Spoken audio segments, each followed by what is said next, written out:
So in the last class, towards the end of the discussion, we were trying to talk about how do we calculate the so-called dry density or dry unit weight of the soil. Okay.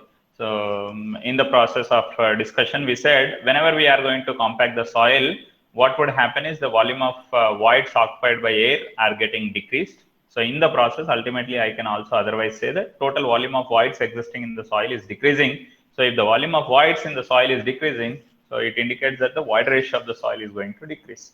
So once the void ratio of the soil is decreasing, automatically the dry density, whatever we have, this particular expression from which we understand that the dry density of the soil is going to increase with decrease in your void ratio of the soil sample. So what we understood is dry density of the soil is inversely proportional to the void ratio of that particular soil sample. So if you compact more and more, then the density of the soil is going to be more and more. Okay. So now let us try to understand more in detail about how do we determine that so-called maximum density, what you can achieve for a particular given soil, depending on the amount of compaction effort that you are trying to put in. So depending on the external loading, what you are trying to apply. So how do we determine what can be the maximum dry density that we can achieve for that particular soil? So whenever we want to talk about the amount of compaction that is achieved by your soil, in the sense, whenever I talk about compaction, it means I am trying to relate the amount of compaction achieved in terms of the dry density of the soil. Okay. So if I want to talk about how much is the dry density that I am going to achieve upon compaction of your soil, so we are going to be talking about that dry density, what I am going to be achieving based on this particular relation. So whatever the dry density that I am going to be talking about, which I am going to achieve for that particular soil upon some amount of compaction, what I am carrying out in the field. So that is basically a function of your water content. Theoretically, if I look at this particular expression, so depending on the amount of water content that is existing in the soil, okay, so depending on the amount of water content that is existing in that particular soil, your dry density of the soil is going to be depending on. Okay, so ultimately from this compaction discussion, whatever we are going to be talking about, sir, why is this so-called discussion about compaction important to us? How is that we are going to be understanding the importance of compaction that I need to achieve in the field? Okay, so what we basically do is, let's say for example, if I want to go for the construction of any embankment or even for the construction of a foundation on any ground or for the construction of any pavement, so what we need is the ground is to be properly prepared so that I can take up the construction of any structure on that particular ground.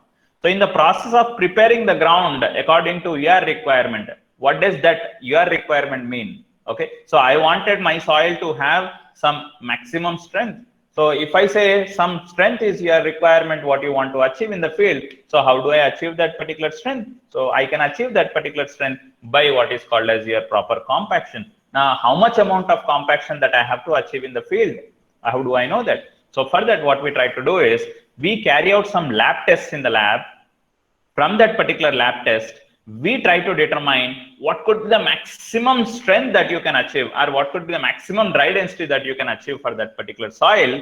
Okay, so for achieving that maximum dry density, whatever maximum dry density that I have achieved in the lab, I wanted to implement a similar kind of compaction in the field so that I can achieve same amount of maximum dry density in the field also. So once I can achieve that maximum dry density in the field for that particular soil, so automatically I can say my soil, what I have in the field is relatively strong. And once I say it is relatively strong, it will have very good bearing capacity. And whatever future settlements that are expected to happen in that particular soil are almost completed. Or you could minimize that future settlements, whatever are expected to happen in that particular soil. And you can improve the condition of the soil in the field. So it is almost like you try to understand how much compaction you want to do in the field by carrying out what is called as your lab test. So from the lab test, we try to determine what is the maximum dry density that I can achieve for that particular soil. And that maximum dry density, what we are going to be talking about, will be achieved for some intensity of loading what I am applying on the soil while compaction. Okay, at a particular water content. Okay, so what is going to happen is if the water content added to that particular soil, if you are continuously changing, then you are not going to say that the density achieved in that particular soil is going to be maximum. Okay, so for a particular soil under a particular applied loading condition, if you are varying your water content, automatically the dry density what you are going to achieve for that particular soil is also going to vary. Why is it going to vary? Means because of the amount of water content that is added to the soil, the particle to particle interaction changes. Okay, so as the particle to particle interaction, the bonding bit what is getting developed between the particles while compaction is done for different water contents, that bonding effect is going to change. So once the bonding effect is getting changed, automatically the dry density what you are going to achieve is also going to have an effect due to the amount of water content which you are trying to add to that particular soil.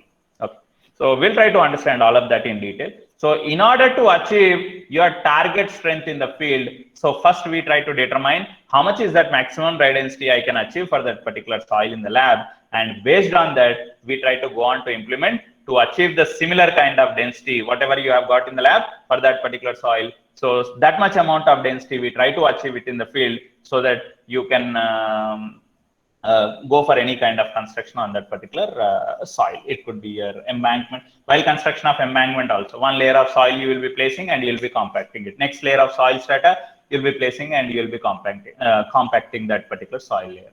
So that's how you go on to construct your embankment. So once your embankment or any kind of construction is done in the field on that particular compacted ground, once I say compaction is properly done in that particular field, then how do I understand whether that particular compaction is achieved in the field or not? In the lab, I conducted some tests and I told the engineer, whoever is responsible in the field, to achieve that much amount of density while compaction is carried out in the field. Now, once the person who is responsible in the field to monitor the work of compaction, he says, yes, the proper compaction is done, then you have to cross check whether that proper compaction is achieved or not. So in the process, we have got some field test by which you can try to determine your amount of compaction that is achieved in the field. So how do we determine? Means we try to determine the field density of the soil. Okay, so by determining the field density of the soil, I'll try to compare, okay, what was my target density that I want to achieve and what was the density that I have achieved upon compaction in the field.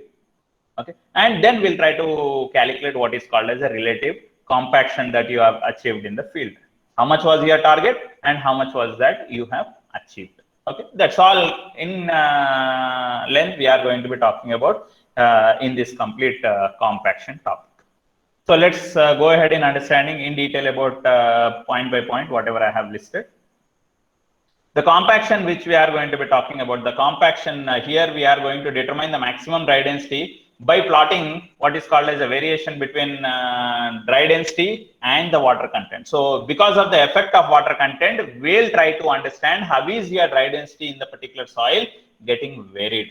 So as you keep on increasing the water content in the soil, then how is the effect of water content is there on the estimated value of your dry density values for that particular soil is what we will try to understand. So for some water content, how much is the dry density I am getting? For some other water content, how much is the dry density I am getting? For some other water content, how much is the dry density I am getting? So likewise, for different water contents, let's say for water content 4%, 6%, 8%, 10%, 12%, 14%, 16%. Likewise, I am going to vary the water content existing in the soil. For that water content added to that particular soil, I will try to mix the soil properly by adding that water content, and then we place that soil in a mold. We will try to compact it, and then we determine what is called as your dry density that you have achieved for that particular soil. All that we will try to talk about. Okay. So the compaction curve is a relationship between what is called as your soil water content and the dry density. So we are ultimately going to look at what is called as the compaction curve. It's nothing but it's a graph what we are going to be plotting between water content and dry density on the vertical axis. Soil sample was computed at different water contents in a cylinder of volume 1000 cc. So in the lab, what we try to do is we will have what is called as your compaction mold approximately of volume 1000 cc. So it's not exactly 1000 cc, it's approximately around 943 cc or so. And in that mold, we'll be placing the soil which is mixed with different water content. Okay, let's say initially I took some soil, I added 4% of water content to that particular soil. I thoroughly mixed that water to that soil, and then I went on to place that soil into the mold and I have compacted it. And upon compaction, I know already what is the initial volume of that mold in which I am placing the soil. So volume is known. So after placing that soil inside the mold and compacting it, we have some standard procedures which we are required to follow for carrying out the compaction process and so on, which we'll try to discuss. So once the soil is placed into that standard mold, once we compact it, then I can go on to measure the weight of the soil which got placed into that particular mold, and then weight by volume gives me what is called as your bulk unit weight of the soil, which is compacted in that particular mold. And if I can take piece of soil sample from that compacted mold, then I can measure the water content. Sir, already you know how much water content you have added. Then why is that I have to take some soil sample once again from that compacted sample to determine the water content? So what happens is, initially, though I know I have added some 4% or 6% or 8% of water content to that particular soil, in the process of mixing, there is a possibility of some amount of water particles might have got evaporated, or some water particles might have got stick to your surface of the hands, or maybe any other things that you have been using in the process of mixing. So tools might have absorbed some amount of water. So we do not exactly know whether the 4% of water content that you have added is still remaining in that mixed soil or not. So what we can do is, from that compacted soil sample, after measuring the weight of that soil which got filled into the mold, then you can take a piece of soil sample, put it inside your oven to determine what is the water content that was existing in that particular compacted soil. Okay. So once I determine the water content, already I have calculated what is your bulk unit weight of the soil. So once the bulk unit weight is known, that's the gamma value is known, then water content is known, then I can subsequently go on to get me what is called as your dry density of that particular soil, or dry unit weight of that particular soil. So for that particular water content of so and so which is added to the soil, or for that water content which is existing in the soil, I got how much is the corresponding dry density of the soil. Then I'll go on to increase the water content furthermore. For each of the water content that is added to the soil, I'll go on to subsequently calculate how much is the corresponding dry density value that we are going to be getting. For some particular water content W1, I'm getting some dry density gamma D1. Another water content W2, dry density that I am getting is gamma D2. Likewise, for different water contents, I am getting some different dry density values. And once we get that data, we are going to be plotting what is called as a curve. And that curve is what we are calling it as your compaction curve. Okay, this is how typically your compaction curve is going to be looking like. Okay, this curve is what we are calling it as your compaction curve. On the horizontal axis, we are indicating what is called as water content. On the vertical axis, you have indicated what is called as your dry unit weight. Okay, so what is that you observe from your compaction curve is, in the initial stages, as you increase the water content in that particular soil, as the water content in the soil is increasing, the dry density what your soil is going to achieve is also going to increase. Until what it is going to increase means, it is going to increase only to some maximum value. The dry density of the soil will continuously increase with increase in water content, but it reaches to some maximum value. The dry density of the soil becomes something maximum at some particular water content, and beyond that water content, if you are furthermore adding any water to the soil, what you are going to see is that the dry density of the soil is no more going to increase. Rather, you start seeing that the dry density of the soil starts decreasing with further increase in the water content. That is what we clearly understand from this particular compaction curve, what is being plotted from the test results, whatever we have got from your lab. Now, what is that important points that we are going to be looking at? Okay, at some particular water content, let's say, don't look at the number. Okay, so at some particular water content, the dry density of the soil, whatever you are getting, is said to be the maximum dry density. Okay, and that dry density, what you are getting as your maximum dry density, we simply represent it as your gamma D max, which indicates that the maximum dry density what you are achieving for that particular soil when certain amount of external loading condition is applied on the soil. And at what water content you have achieved that particular maximum dry density for that particular soil means that corresponding water content where your maximum dry density is achieved in the soil is what we call it as your optimum moisture content. We generally represent it as OMC. OMC indicates optimum moisture content. So when that much amount of water content is added to that particular soil, under that so much of external loading condition, what is being applied for compacting the ground or for compacting the soil, I am going to achieve what is called as your maximum dry density for that particular soil. It is observed that the dry density increases with increase in water content till the maximum density is attained. With further increase in water content, the dry density decreases.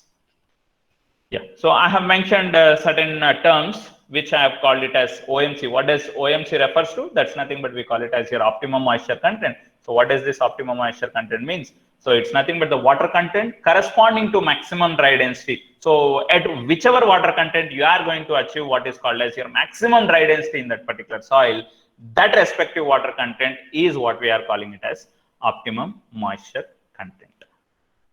And it's very important to understand this particular note point, what is mentioned. So note that the maximum dry unit weight is only a maximum for a specific compactive effort and the method of compaction what you are carrying out. So when I say you are at a particular water content of OMC, you are achieving what is called as your maximum dry density for that particular soil. Now, is it compulsory that when I say so and so soil will have only this much of maximum dry density? Means not exactly correct. For that amount of compaction what you are trying to do, for that amount of external loading what you are trying to apply for carrying out your compaction, and the type of compaction that you are trying to carry out, method of compaction. Okay, so your so-called density what you are going to achieve for that particular soil is also going to be depending on. We'll try to talk more in detail in next couple of slides. Each compactive effort, let's say for example, same soil, okay, on one, let's say I have taken two separate soil samples. One, both the soils are same. In case one, the amount of external loading what was getting applied is something, let's say 10 kilopascals of external loading what you are trying to apply. In case two, you are trying to apply some 20 kilopascals of external loading on that particular soil sample to carry out your compaction. In the field, most of the times when people are trying to compact your ground, or maybe when the construction of your pavements are done, what do you see? You see some rollers getting rolled over the surface of those pavement. Now, why do the people try to roll with the rollers? What is that roller trying to do? Roller is trying to transfer some external force onto that particular surface. So due to that external force what you are trying to apply on that surface, the surface is getting compacted, or the soil which is placed there, or the material which is placed there is getting compacted. So it totally depends on, though the soil is same, but depending on the amount of external force or external action what you are applying on that particular soil, your amount of compaction what you are going to achieve on that particular soil is also going to be depending on. So that is very important. Okay, so please do look at the statement what is mentioned here. Each compactive effort for a given soil has its own OMC value. So when I am going to talk about a compaction effort of 10 kilopascals on the soil sample 1 and 20 kilopascals of compaction effort on soil sample 2. Both soil sample 1 and soil sample 2 are identical samples. Both has same properties, same void ratio, same thing. Everything is same initially. Property of both the soil samples is same. But on sample 1, I am applying 10 kilopascals of external pressure, and sample 2 is subjected to 20 kilopascals of external loading condition. And because of 10 kilopascals, compaction is being carried out on sample 1. And because of 20 kilopascals of loading condition, compaction is carried out in your sample 2. So in the process of achieving the compaction, so what do we do in sample 1 for that applied loading condition? So we add some water content, we mix the water to that particular soil properly, and we place it in the mold, we compact it, and we achieve some density, and keep on repeating the test. Okay, we already talked about earlier. Okay, so for different water contents on sample 1, we keep on repeating the test, and we keep on determining the dry density of the soil what we are going to be achieving in the case 1. And if I am going to be plotting that curve, let's say the curve what I am going to be having is indicated like this.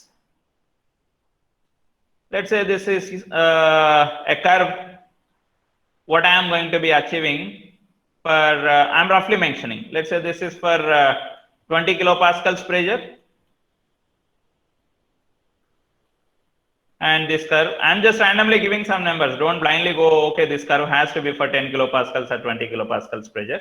Okay. The compaction effort, what I have given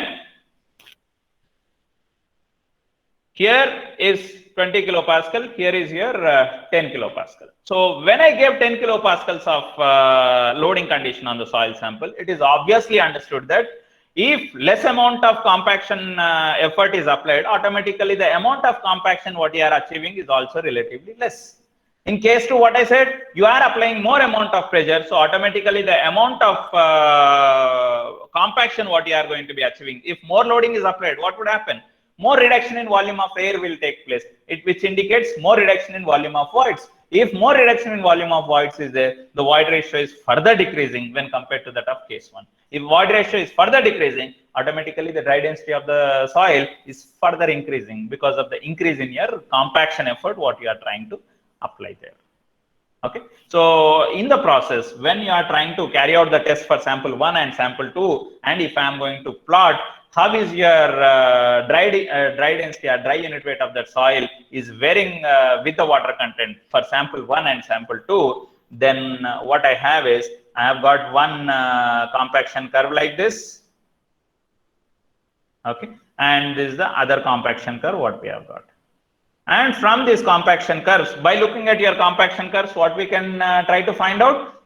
We try to identify where is your maximum dry density, the peak point in your compaction curve, where is your peak point, and that peak point, if I try to extend it onto your vertical axis, that says me how much is your maximum dry density that you are going to achieve for that particular soil for a corresponding water content, which we are calling it as your OMC. Okay, so when that much water content is added to that particular soil under an applied compactive effort, you are going to achieve what is called as your maximum dry density. And from these two curves, please do understand, whenever your amount of compaction effort what you have applied on the soil, then automatically the density, maximum dry density what you are going to be getting, or the density what you are going to achieve for that particular soil is also going to be increasing for the same water content that is added to sample 1 and sample 2, but sample 1 subjected to less amount of external force, sample 2 is subjected to more amount of external force, so automatically sample 2 will have more compaction when compared to that of your sample 1, and that is very clearly understood. So if external force applied is more, automatically the strength achieved is also more. Strength achieved is more indicates that the density of the soil is more. That's what the dry density which I am trying to refer to. And if you look at here, when it comes to the point which relates to that of your optimum moisture content, the optimum moisture content that you are going to get for soil sample 1 on which you have applied less amount of compaction pressure, the OMC value for that soil subjected to less amount of external pressure is higher when compared to that of the OMC value what you are achieving or what you are getting for sample on which excess compaction effort is being applied. So if you can read these statements, as the compaction effort is increased, the maximum density generally increases and the OMC decreases. So with the increase in compaction effort, the OMC value what you are going to be achieving is going to be decreasing. Sir, why is that OMC value decreasing? So what is happening is, as the compaction effort is more and more, so the amount of water which is required to hold your particles very strongly will be lesser when compared to that of those amount of water that is required to hold your particles very close to each other when lesser amount of compaction effort is applied. That's the reason why. So your OMC value is going to decrease for the soil with increase in your compaction effort. So with increase in compaction effect, the dry density obviously increases, but however your OMC values what you are going to be achieving are going to be decreasing. Next, there is one more important thing which we need to understand. This curve what we have already talked about is nothing but it is your compaction curve, and there is another curve which we are going to be talking about, which is nothing but we call it as your zero air voids curve. Zero air voids means There are no voids corresponding to air. So all the voids whichever are existing in the soil are nothing but they are the voids occupied only by your water. Whenever I say all the voids are occupied by water, then automatically we call that to be your saturated soil. Okay, so that's the reason why this so-called line, what is indicated here, which we are calling it as your zero air voids line, or we can also call it as your saturation line. Now, how do I achieve this zero air voids line? How do we get this particular zero air voids line?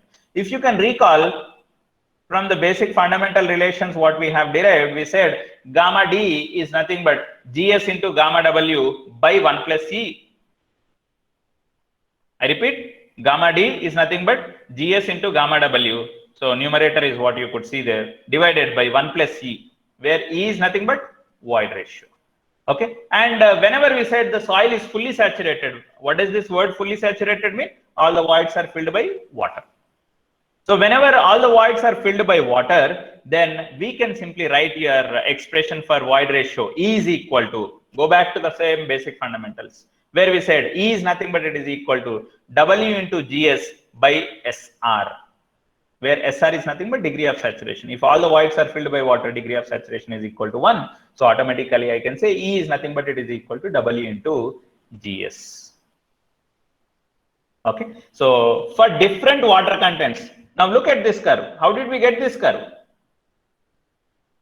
I repeat, how did we get this curve? For different water contents added to the soil, you are getting different dry density value, and what we have seen is initially with increase in water content, the dry density is also increasing and it is reaching to some maximum value. The dry density is becoming something maximum at some corresponding water content in the soil, which we are calling it as your optimum moisture content. And with further increase in water content beyond this OMC value, what we see is that your dry density of the soil is going to be decreasing. Okay, but when it comes to theory, whenever we say if all the voids are filled by water, initially itself, before the compaction process or while carrying out the compaction process itself, what we have identified is all your voids corresponding to air are removed. Now what you have subsequently are nothing but voids which are getting only occupied by your water. In such case, for different water contents, let's say I started with water content something 4%, 6%, 8%, 10%, 12%. If I know the specific gravity of soil solids of that particular soil, and if I know the amount of water content that is added to that particular soil, then I'll be able to get what is the dry density value of the soil.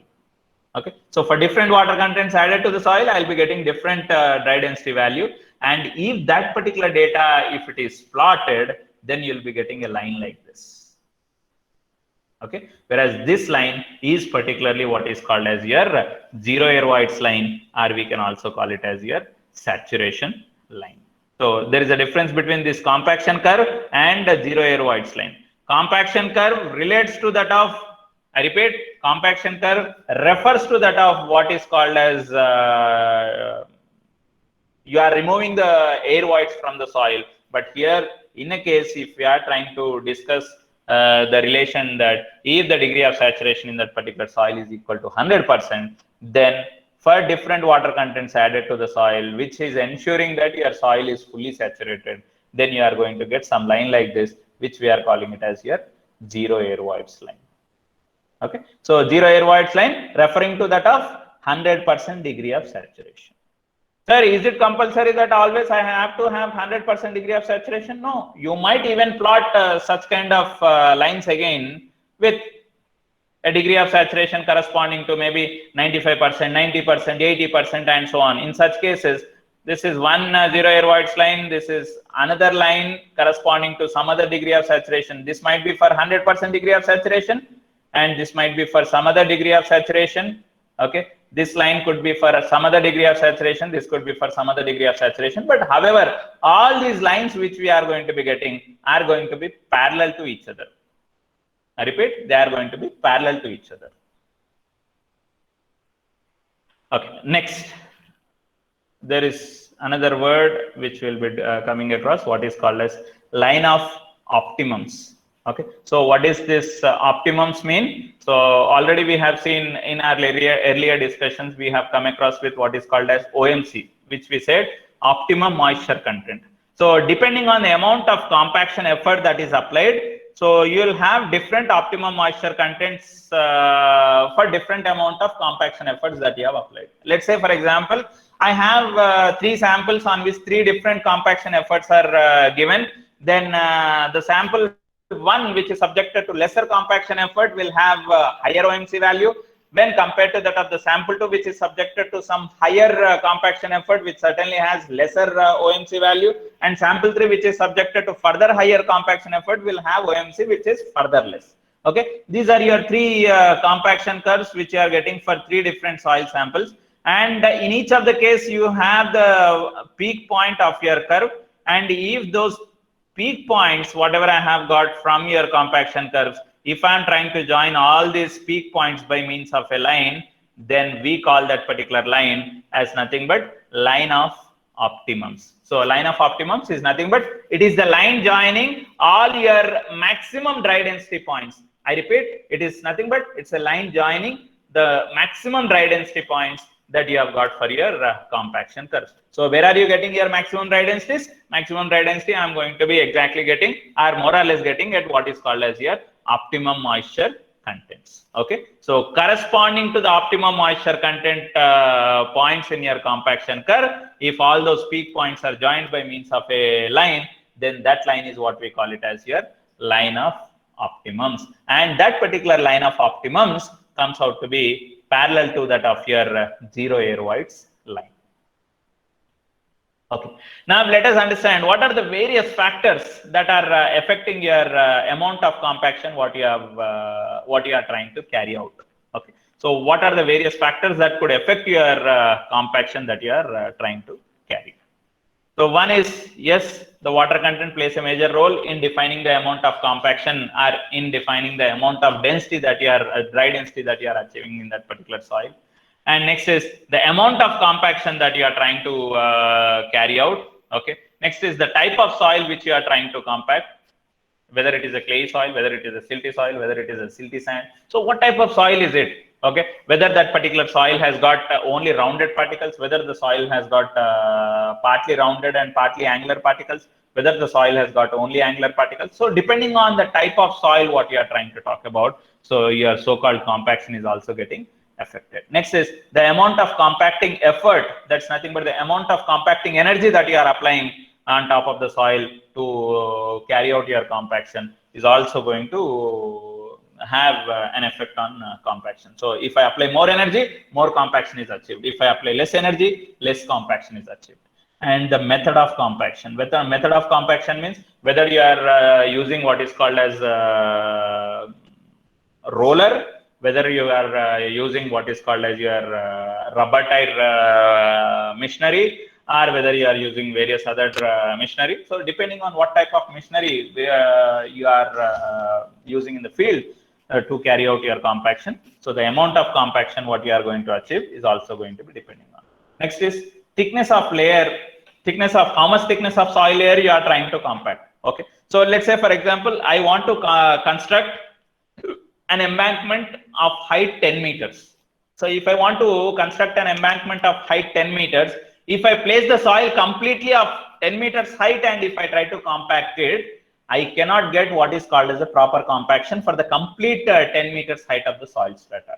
Why? Because if 10 meters of soil is placed and if I am trying to compact it, compaction is done where? On the top. So when you are trying to apply that loading on the top, intensity of load what is taken by the soil which is there on the top is more when compared to that of the soil which is there at the bottom layers. So what happens is, as you apply some loading on top of the soil strata or on some ground, when you apply some loading, the load what is taken by the ground at the place where you are applying the load on the ground, there itself more amount of stresses would be getting developed in the ground. But as you move into the deeper and deeper depths, then what is going to happen is the load what is getting applied here is subsequently redistributed onto more area of the soil grains as you move into deeper and deeper and deeper depths.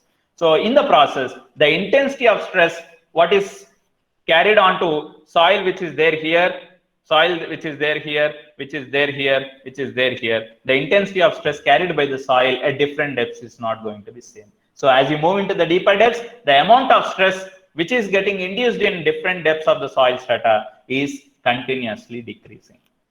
So once it is said to be continuously decreasing, then obvious that the amount of compaction what you achieve in the top is going to be more when compared to that of the amount of compaction what you achieve in the deeper and deeper layers of that particular soil strata.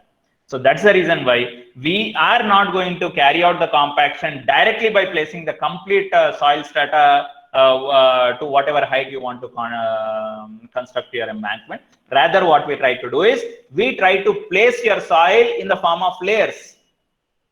Maybe a half a meter depth of soil strata is what I'll place, and then I'll be making use of my rollers or whatever machinery to compact that half meter depth of the soil strata. Once I feel that okay, my half meter depth of the soil strata has achieved my required density in the field, then I'll go on to put another half layer and compact it. Next.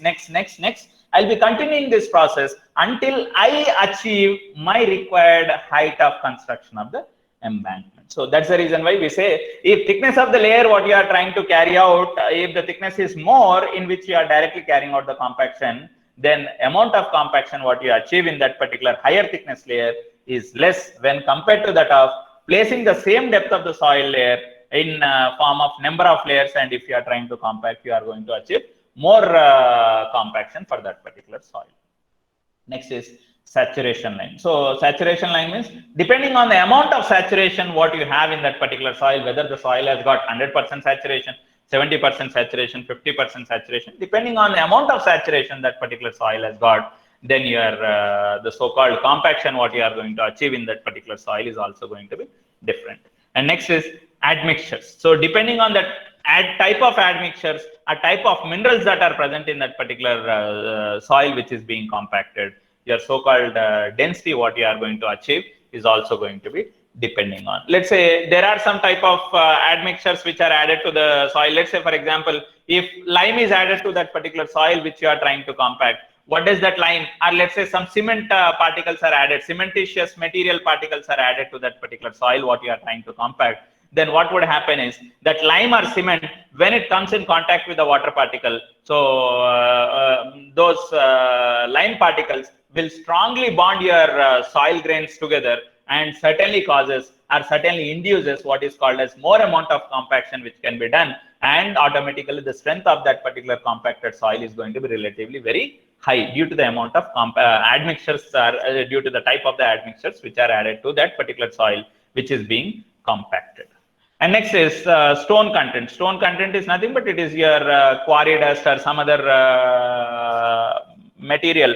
If you are trying to add to the soil there, then automatically the effect of that particular stone content added to that particular soil in the form of what is called as if that particular soil what is existing there is not very strong enough, then you are adding some other soil to the existing soil in order to modify the properties of that particular soil to achieve a better compaction when compared to that of the previous case. So these are some of those factors which are going to be affecting your amount of compaction what you are achieving in the field or in the lab when you are trying to compact that particular soil. Yeah, so every point is very much in detail explained, all that whatever I have talked about, but I would suggest you to please go through all these points whatever are individually represented so that you clearly understand why is that so-called water content having an effect on the dry density and so on. Okay, so all that whatever I have talked about. So I'll just read out this point for your reference so that you also get an idea of how you say that, okay, how does your water content has got an effect in the compaction process. As the water content increases, what is generally happening in the soil is the particles in the sense, the soil solid particles, as more and more water is added, what is happening, that water particle will get accumulated as the surface, your solid particle will absorb that water and a kind of a thin film get formed on your soil grain. And in the process, this particle and the other adjacent particle will start strongly getting bonded as you keep on applying the external loading on it. So the particles develop larger and larger water films around them, which tend to lubricate your soil grains and make them easier to be moved about and reoriented into a denser configuration. So in the initial phases, when you are increasing your water content, what is happening is, due to that increase in water content, the lubrication is happening in the soil. Lubrication in the sense, soil is not becoming like a liquid. Rather, those solid particles which were initially in more of dry state, they are going to absorb some water, because of which you are going to attain what is called as a slightly softer nature for that particular soil particles which are existing in the soil.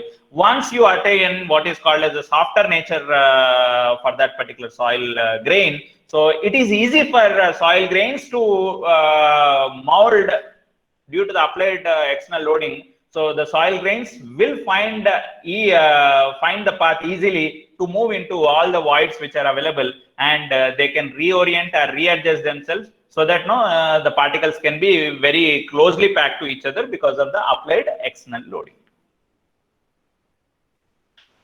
So what we see is the density is at the maximum, and it does not increase any further. What does it mean? So as you go on increasing the water content in the soil, so your density of the soil sample is continuously increasing, but at some water content, that's nothing but which we are calling it as your OMC value. So you are going to achieve what is called as the maximum dry density, and beyond that OMC value, if you are further trying to increase the water content also, the dry density of the soil is not going to change at all.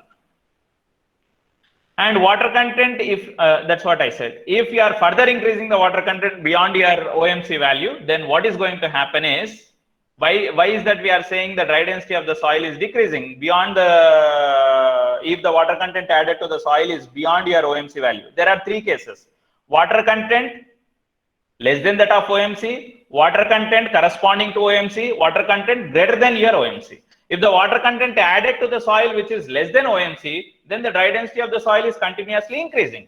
At OMC, the dry density of the soil is reaching a maximum value, and beyond OMC value, if the water content that you are adding to the soil is furthermore, then what is happening is the dry density of the soil is decreasing. So why is that happening? Decrease, why is it happening? So you can understand that. Why is the decrease happening?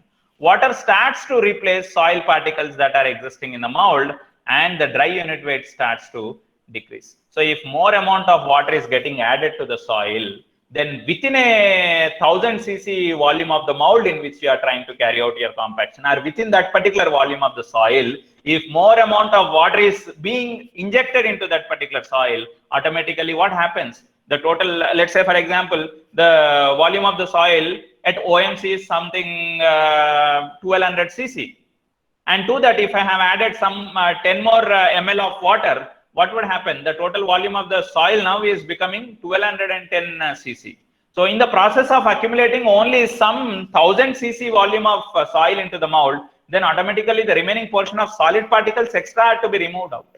Okay. So as the solid content is being replaced by your water particle in that particular volume of the soil, then automatically the unit weight of water is lesser when compared to that of the unit weight of your solid particles. So as the solid particles are replaced by water, then automatically the weight of the soil which is replaced into that mold in the process of compaction is decreasing, and automatically which says that the dry density of the soil is going to decrease. Okay, so if more and more water is added, in the other way, if I want to make you understand, so if more and more water is added, more and more water is being absorbed. In the case if it is a clay soil, let's say for example, more and more water is being absorbed on the surface of your clay particle. If more and more water particle are absorbed by your clay particle, then we see what is called as your repulsion effect coming into picture, which we have talked in our first unit. Okay, so particles tries to disperse from each other. Because of the dispersed nature, then the number of solid particles which can be accumulated into the particular volume of the mold is going to decrease. In the process, the dry density of the soil is also going to decrease. So soil type, how is it going to have its effect and all that I have already talked about. So please go through these paragraphs so that you get a clear picture of, okay, what does that effect of soil type mean? Yeah, just look at here. It is about how is the structure of your soil. I'm here referring to that of the compaction curve. Okay, particularly pertaining to that of your clay soil. Okay, so in the initial phases of compaction, at OMC value of your compaction and at the compaction corresponding to water content which is higher than that of your OMC, how is your arrangement of the soil's particles in the skeleton structure? How is your soil skeleton structure going to look like for a water content less than OMC, for a water content at OMC, and for a water content higher than that of your OMC? So in the initial condition, the soil skeleton particle structural arrangement could be either flocculated structure or maybe a honeycomb structure, or random way the particles might have got arranged themselves. And as you keep on increasing the water content in that particular soil, then what is going to happen is, as you keep on compacting that soil at higher water contents. So what we said is, as more water is added, then the nature of the soil is slightly becoming softer, and those particles can remold or readjust themselves, reorient themselves in order to achieve what is called as your maximum density. So in the process of achieving that maximum density, the orientation of the particles starts getting transformed from this structure to that of this structure. And this is corresponding to the OMC condition. Okay, this is referring to that of your OMC. And when the water content added to that particular soil is higher than that of the OMC value, then what is going to happen is, as more and more water is occupying the spaces of your solid particle, then one particle will start relatively getting dispersed from other particle, or in the process you might see those particles getting displaced, where alignment of particles could be more or less parallel to each other, or in a dispersed state, one particle would be like this, another particle would be like this, another particle would be like this, another particle would be like this. So which indicates what is called as a dispersed structure, or which can also indicate a particle oriented like this, another particle like this.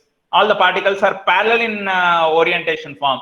So such kind of structure you would be achieving at higher water contents that are added to the soil, which are beyond your OMC value. Okay. So initially the soil would be mostly having a soil skeleton structure which is either flocculated or honeycombed or random orientation for a water content which is less than that of OMC. Okay. But for a water content which is greater than that of the OMC, the soil skeleton structure or the particle arrangement in that soil skeleton structure would certainly have what is called as a dispersed orientation of arrangement, or maybe an arrangement of parallel orientation, which indicates that there is a decrease in density of the soil. These two are important, please do understand. For a water content which is less than that of OMC, the soil skeleton structure is flocculated. For a water content which is higher than that of your OMC, the soil skeleton structure is said to be dispersed. And how do we say the effect of compaction effort is going to cause the change in amount of compaction? So if already I have talked about, like say, if the amount of load what is applied externally, if it is more, automatically the energy what you are trying to apply onto that soil strata for compaction is more. So if energy applied onto that soil strata for compaction is more, automatically the amount of compaction what you are going to be achieving is also going to be more. When I say the compaction effort, the energy what you are trying to induce to cause the compaction, so that energy is basically a function of various factors. Look at here, the number of blows what you are trying to give for each of the soil layer, and whether you are trying to compact that soil layer as one layer, or the same depth of the soil layer you are trying to compact as 3 layers or 5 layers or 10 layers. So that will also have an impact. And the weight of the hammer, are in the sense, if it is a lab, we try to talk in terms of the hammer. If it is a field, we try to talk in terms of the machinery which are trying to continuously roll over that surface. Okay. If the weight of the hammer is more, automatically the energy what you are trying to induce onto that surface for compacting is more. And in the lab, what we try to do is we try to give an impact loading on the soil strata or on the soil sample which is placed into the mold. So we give an impact load. How do we give the impact load? We lift the hammer to certain height, we release it. Okay, we lift the hammer to that certain height, we release it. Lift it, release it. Lift it, release it. So in the process of doing it, what is that we are giving? We are trying to give some impact loading onto that particular soil. The energy given is higher due to the drop of that hammer from different heights. So depending on the height from where you are dropping that hammer, the amount of energy induced in the soil for compaction is also different. So you have got various factors which are affecting this so-called compaction effort. It could be your weight of hammer, which could be your height of hammer from where you are releasing it, or it could be your number of blows what you are giving. Let's say, for example, if I give 25 blows, I will achieve some amount of compaction. If I give 100 blows, I'll achieve some amount of compaction. Okay. And number of layers in which you are trying to compact. Let's say instead of directly compacting 10 centimeters depth of soil strata, if I compact 5 centimeters once and another 5 centimeters once, the total amount of compaction that I can achieve in the complete 10 centimeters is relatively higher. So that's how you have got various factors that would affect your amount of compaction effort that you are putting on your soil sample to carry out your compaction. So the effect of increase in compactive effort already we have talked about. So with increase in your compaction effort, your the dry density what you are going to be achieving is going to be relatively higher. The maximum dry density what you achieve is going to be increasing with increase in compaction effort, but whereas your OMC value is going to decrease with an increase in your compaction effort. This part already we have talked about. Effects of increasing compaction effort, okay, in detail is once again represented. Please go through them. And next, what are the various methods by which we carry out the compaction, both in the lab and as well as in the field? Okay, when I say in the lab and in the field, in the lab, for what type of soil you are trying to talk about compaction, whether it is in the coarse grain soil, whether it is in the fine grain soil. In the field also, whether you are trying to carry out the compaction in the case of coarse grain soil in the field or your fine grain soil in the field. So depending on the type of soil, depending on whether it is a lab test or your field test, we are going to be talking about various tests or various methods by which you can carry out your compaction. So when it comes to the case of your lab or maybe in the case of your field, it doesn't matter. But the mechanism by which you carry out your compaction in the case of your coarse grain soil, I repeat, you broadly have two types of mechanisms by which you carry out the compaction. That depends on type of soil. Okay. So if the type of soil is a coarse grain soil, the mechanism what we adopt there for carrying out the compaction is a vibration. So let's say, for example, you have a container into which you are trying to pour some salt. And after pouring the salt, if I try to vibrate that container in which the salt is placed, what would happen? Upon vibration, when you try to vibrate or when you try to give some shaking, maybe in this form or in this form, whatever, you are going to see that your salt particles which are placed into the container starts occupying the void spaces which are available, and they try to attain what is called as the densest packing arrangement.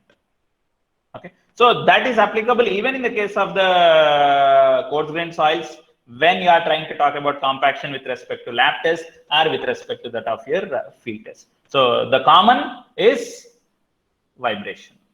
Okay, anything that you can see, okay, in all of that you would have the effect of your vibration what you are trying to induce. Whenever you drop some weights from certain height, what is that you are doing? A sudden wave is sudden forces are generated inside the ground. That's nothing but it's causing a sudden vibration in the ground. Vibration, you may not feel it, but particles, they'll be understanding or they would sense that amount of vibration, sudden impact which is given, which is trying to cause that so-called particle rearrangement into the void spaces, certainly causing the dense nature of your particle packing. And when it comes to the case of your fine grained particles, so you have different machinery or whatever it is, but ultimately the mechanism what is you are involving in the case of your fine grained soil is particles are getting pushed. I repeat, particles are getting pushed.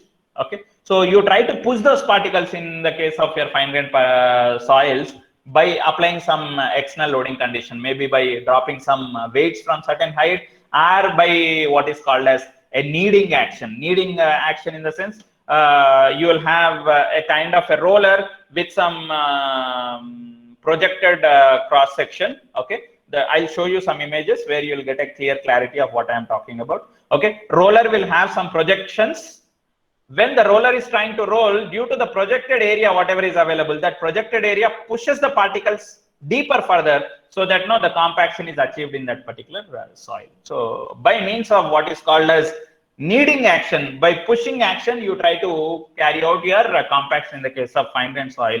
When it comes to the case of your coarse grained soil, by the mechanism of what is called as vibration or sudden impact, you are going to carry out your compaction in the case of your coarse grained soil. So you have different ways or means or approaches by which you can carry out your compaction in the lab for coarse grained soil, and compaction in the lab for your fine grained soil, and compaction in the field for your coarse grained soil, and compaction in the field for your fine grained soil.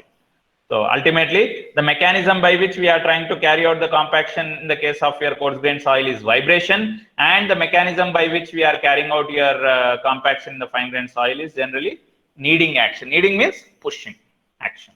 You are trying to push the soil grains deeper into the existing layers so that the density is achieved. So first we'll be focusing on your laboratory compaction test, and then we'll move on with what is called as your field compaction test. So in the case of laboratory compaction test, already we have certainly discussed about what exactly we are trying to do. We have what is called as a standard mold of standard dimension. Okay. So, and in that standard mold, we are going to be placing the soil in layers, and we are going to be compacting it by dropping some weights from certain height. And the weight which we are going to be dropping is also standard, and from what standard height we are going to be dropping is also a standard one. Okay. So mold size is standard, number of layers in which the soil is compacted is standard, the weight of the hammer, a rammer we also call it, which is used in the process of compaction is standard, the height from where it is dropped is also standard, and the number of blows what you give is also standard in that particular test. Okay. So let's look at that in detail.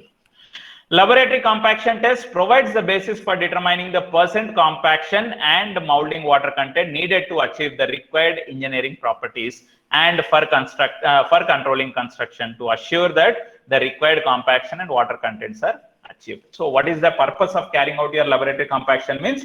So if I want to achieve certain compaction in the field, I should know how much is that compaction that I have to achieve in the field, so that the required strength properties of that particular soil are achieved in the field. So if I want to know how much strength is to be achieved in the field, so for that achieving the required strength, I should know how much density that I have to achieve for that soil upon compaction. So for knowing that, I have to carry out your lab test. From the lab test, we try to determine at what water content you are going to get your maximum dry density for that particular soil. So in the field also, we instruct the respective engineers to ensure that this much amount of water content be added to the soil, so that you are going to achieve what is called as your required maximum strength for that particular soil upon compaction in the field.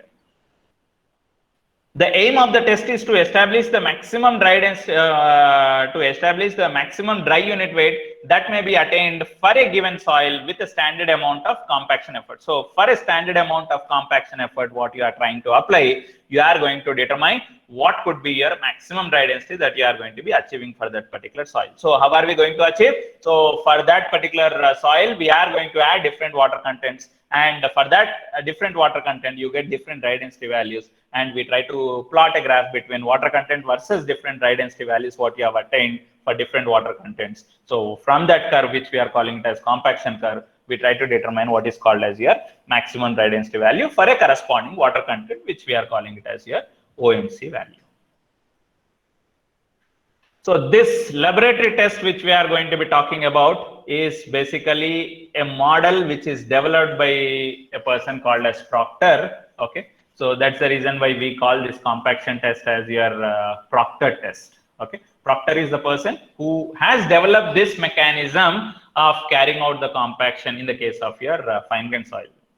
In the case of coarse grained soil, as I said, it's by simple basis of vibration. So we'll have vibration tables in the labs. Even in concrete lab also, you might have seen some flow table or vibration table. So there we try to vibrate the material, and upon which you can achieve what could be the maximum density that your coarse grained soil can attain. And same thing you can try to implement it in the field, so that you can achieve your required density as what you are looking at. So when it comes to the case of your fine grained soil, Proctor has developed a model or a test setup upon which you can try to determine your required density, how much could be the maximum density that you can achieve for that particular soil, depending on the amount of compaction effort.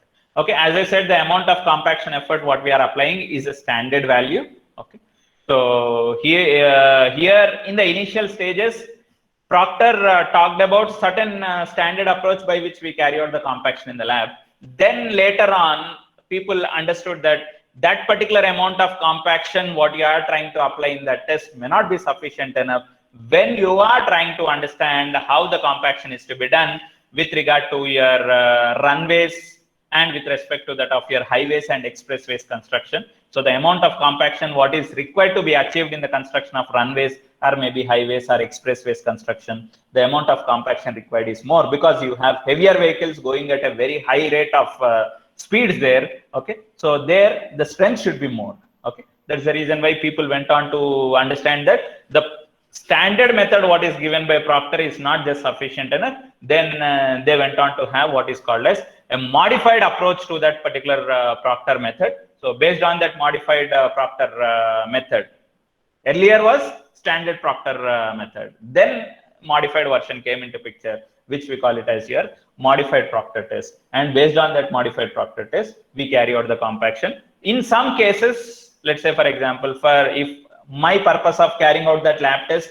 is to understand how much is the density that is to be achieved for the soil being compacted for the purpose of construction of a runway or for the purpose of construction of an expressway or for the construction of your highway. So in such cases, the type of compaction that I have to carry out in my lab is my modified Proctor test. The test which I need to perform in the lab is your modified Proctor test.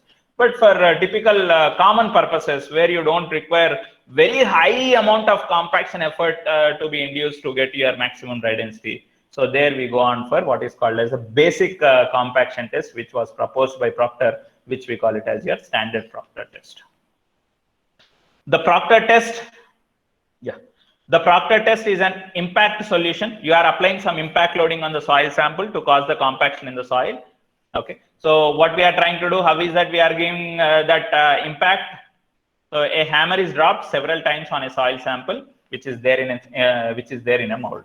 The mass of the hammer, the height of the drop, number of drops what you are giving, number of layers in which the soil is being compacted, and the volume of the mold in which the soil is being compacted. All these factors are affecting your subsequent density what you are trying to calculate. There are several types of tests which can be used to study the compaction, compactive properties of the soil, but we are going to be looking at these two standard tests by which you can try to find out what could be the compaction that you are looking at to achieve for that particular soil. One is standard Proctor test and the other is your modified Proctor test. That is what I have talked about earlier. Standard Proctor test is not just sufficient enough for the case of compaction if you are carrying out for airways construction and highways construction. So in such case, we are going for what is called as your modified Proctor test. So what do we basically do in this standard Proctor test? Rather, how do we carry out this standard Proctor test? Soil is compacted in a mold in 3 to 5 equal layers. Though we say 3 to 5 equal layers, but most commonly what is referred is in 3 layers, we try to place the soil sample and we try to compact it. Each layer is subjected to what is called as 25 number of blows. You are going to give, let's say, one layer of soil sample is placed and you give 25 number of blows on that particular layer of the soil so that you achieve what is called as your required compaction there. And in the process of carrying out the test, how much amount of compactive effort that you are trying to give, how much amount of energy that you are trying to give in the standard Proctor test means it is 595 kilojoules per meter cube. In that meter cube volume of the soil sample, 595 kilojoules of energy is what you are trying to give for carrying out the compaction. Now, what are the standard dimensions that you are going to follow in the standard Proctor test means approximately the mold in which the soil is being placed, the volume of that mold is approximately 1000 centimeter cube. Though we say approximately 1000 centimeter cube, accurately it's around 943 or so. And the mass of the hammer, what you are trying to use for inducing what is called as an impact load there. So the mass of the hammer is approximately around 2.5 kg. Accurately, it is around 2.54 kg. And the height from where the hammer is being dropped to induce that impact loading in the soil is from approximate height, we say 300 mm, but however, it is accurately around 305 mm. Okay, so this is what I am calling it as your hammers, or rather we call it as a rammer. rammer, where you have a handle, it can be lifted. If I leave it, that rammer will come and hit the soil. Okay, this is your compaction mold. These are your compaction molds, what we were trying to refer to. Okay. Yeah, look at here. This is my compaction mold, what I was trying to talk about. And to this compaction mold, an additional fitting is there, which we call it as collar. Now, what is the purpose of, why do we need to provide this collar? Means whenever the soil is placed in layers, layer 1 of soil is placed, no problem. And once this layer 1 of soil is placed, and if you are trying to use this rammer, what do? We take this, okay, and we place it on top of the surface of the, okay, on top of the surface of that soil sample. I give one blow, at another place another blow, at another place another blow. You should not be giving the blow at same place, because compaction happens only in that region, not at the complete area of the surface of your soil. Okay, so maybe one blow at one place, another blow at another place. In that way, I have to uniformly give the blows on the 25 number of blows, a standard number of blows, whatever we specified. 25 number of blows are to be uniformly given on the complete area or complete surface of your soil layer 1. Once it is compacted by giving 25 number of blows, you cannot leave your rammer from whatever height you want. You have to completely lift your rammer to that of the standard height, that is 305 mm. And once this, you can see here, once this projected area of projected portion of your rammer hits this top surface, you can leave it. Rammer will come and hit your soil surface. Lift it, leave it, lift it, leave it, lift it, leave it. Likewise, I have to give only for 25 number of times. Properly, those 25 number of blows are also to be uniformly spread over the complete surface area of that particular layer 1. Once that layer 1 is compacted, then place your soil into that container in another layer. Sir, approximately how much height? It's an approximation. In 3 layers, you try to place it. Okay. So, once second layer is placed, compact it. But before you go on to place your third layer, please try to fit it with your collar. Or before starting of your test itself, fix the collar also to your mold. Now, what would be the advantage if I fix your collar to the mold? Means when your third layer of soil is placed, if I exactly fill your soil only till the top of this mold accurately, just look at here. Only till this top of it, if I fill it and if I compact, what would happen? Upon compaction, the level of soil is not going to be till the top. It gets settled into some height into the mold. And later on, you should not place some more soil and compact it. That's the reason why we fix a extra projection over and above your volume of the mold, so that an extra projection into which initially soil is placed and compacted, if at all, after compaction of your third layer, if you remove your collar, though there is an extra projection of soil beyond that limit. Okay, just let me erase all this. Yeah. After compaction of your third layer, and if I am removing this collar, I might see some extra projection of soil like this over and above the top of your mold. In such case, you can have some cutting tools, grooving tools. So that cutting tools or grooving tools, if I say this is my top, exact top is only till here, but the soil has been there till here, then take that cutting tool or a cutting knife or whatever sharp edged tool, you can try to cut the soil and remove it out. And exactly what you see is that soil is only occupying the standard volume of that particular mold. That's the reason why we use the collar there. If collar is not used and if soil is only placed till the top of it, and if you compact it, that soil goes upon compaction, that tries to settle, and you don't exactly have the standard volume of soil remaining in that particular mold as per your requirement.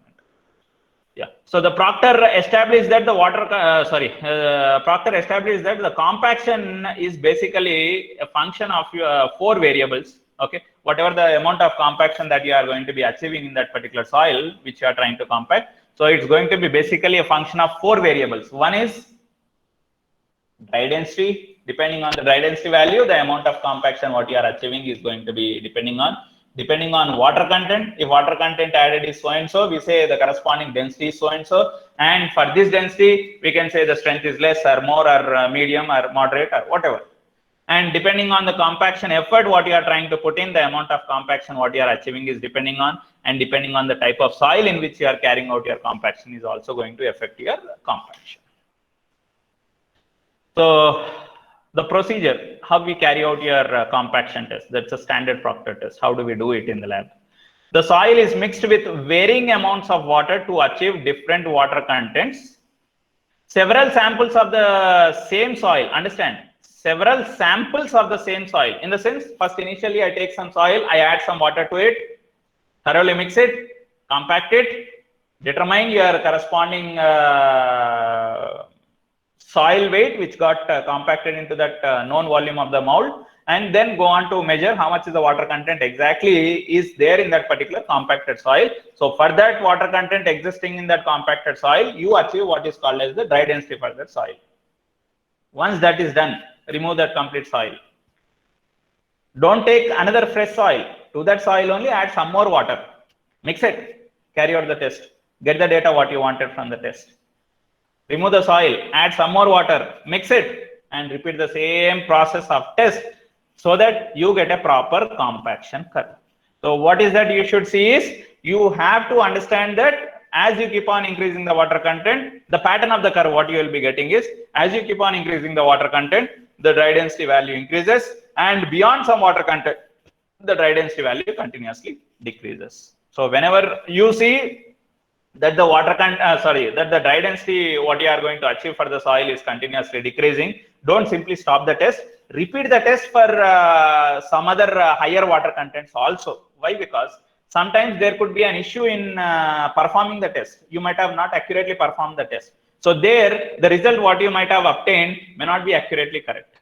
So that's the reason why. So until you see a clear picture of variation of your dry density increasing, and then decreasing, continuously go on to repeat the test for different water contents so that you get a clear compaction curve. Once you get your clear compaction curve, then where is your maximum dry density value for what water content, you try to find out that, and that is what we call it as, for that respective water content, you are going to achieve what is called as the maximum dry density for that particular soil under a standard compactive effort. What you have applied is, that is 595 kilojoules per meter cube volume of soil. When I am applying a compactive effort or energy of 595 kilojoules, then I am going to get what is called as the maximum dry density of so and so at an optimum moisture content of so and so. That is what we are going to be determining from the test. So what are we doing? Apply 25 blows from the rammer which is being dropped from a standard height of 300 mm above the soil. So if I say this is the surface of my soil layer 1, so I have to place my rammer just above this particular surface, lift your rammer and leave it from that particular standard height. The weight will come and hit, weight of the rammer would inject what is called as an impact loading on that soil sample, which causes the compaction in that soil. So this is how you have to distribute your blows on the soil sample. You cannot give the blow only at the same place. Distribute the blows uniformly over the surface and ensure that the rammer always falls freely and is not obstructed. So once you leave your rammer to that standard height, you have to leave it, and you should ensure that there is a free fall of your rammer. There should not be any soil particles or some other external medium coming in contact with your rammer which is trying to freely fall. So if there is something external medium which is trying to reduce or which is trying to cause the resistance to the free flow of your rammer, then the energy with which the impact is given is decreasing. So you have to ensure that. So first 4 blows you have to give like this in that particular mold. 1 blow, second, third, fourth. Don't remember exactly, sir, do I need to compulsorily give like this? 1 blow you give here, another blow, third blow, fourth blow. So that 4 blows approximately spread over the complete area of the surface of that soil layer. Then go on to spread continuously. 5th, 6th, 7th, 8th, 9th, 10th, 11th, 12th, 13th, 14th, 15th, 16th. Likewise, for 25 number of blows, you have to give that pattern of blows so that you have or you achieve what is called as a standard amount of compaction for that particular soil at a particular water content. Yeah, the size of the mold what you are going to be looking at is having a internal diameter which is 101.6 mm. Okay, so in which your standard Proctor test is performed basically.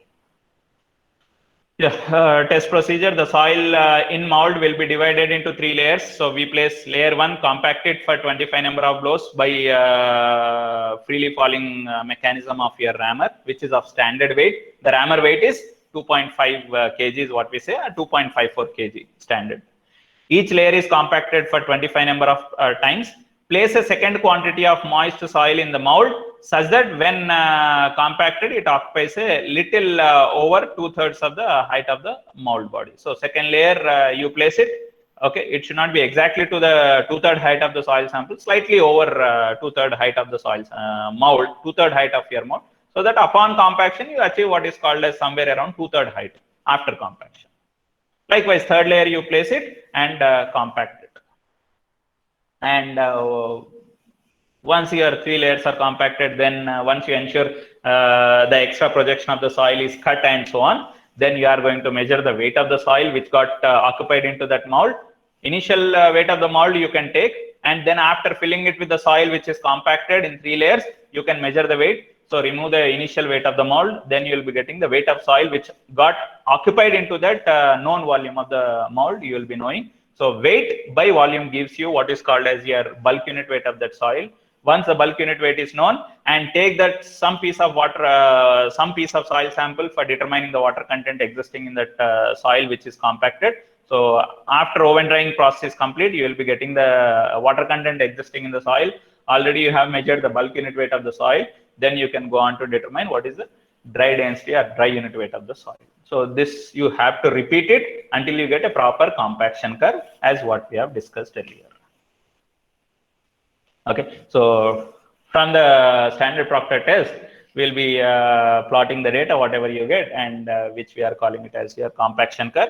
And once you get your proper compaction curve, from which you are getting what is your maximum dry density for the corresponding optimum moisture content. And if required, you can also plot what is called as your zero avoids line. It's a theoretical line basically.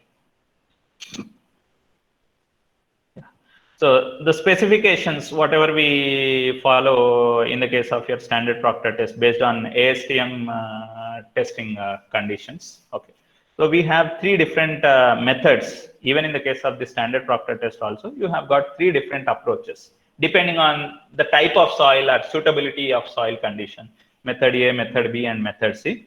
Okay, method A and method B, in both method A and method B, the mold what I am going to be using is the same. The size of the mold is the same. But in the case of method C, the size of the mold is relatively a bigger mold. As the size of the mold is big, automatically the volume of the mold is also going to be high. But weight of the hammer what we use, I repeat, weight of the hammer what we use, the height from where that hammer is dropped is same. What difference it makes is number of blows what you are going to be giving.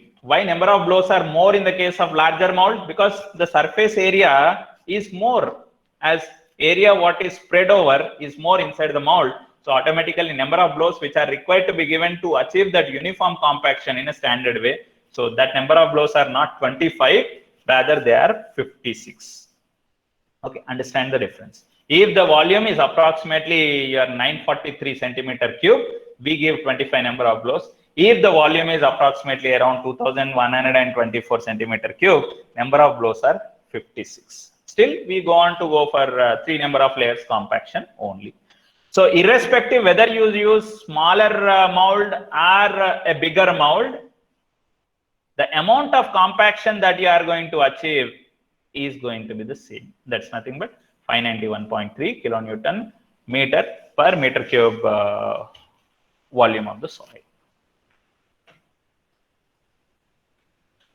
So in method A, what type of soil is to be used? Method B, what type of soil is to be used? Method C, what type of soil to be used? Depending on the condition, variation in the condition. So accordingly, you can try to go on to perform that respective test, standard Proctor test for certain standard conditions which are specified there. Okay, yeah. So for today, I'll stop our discussion here. and next class I'll continue my discussion with the modified Proctor test.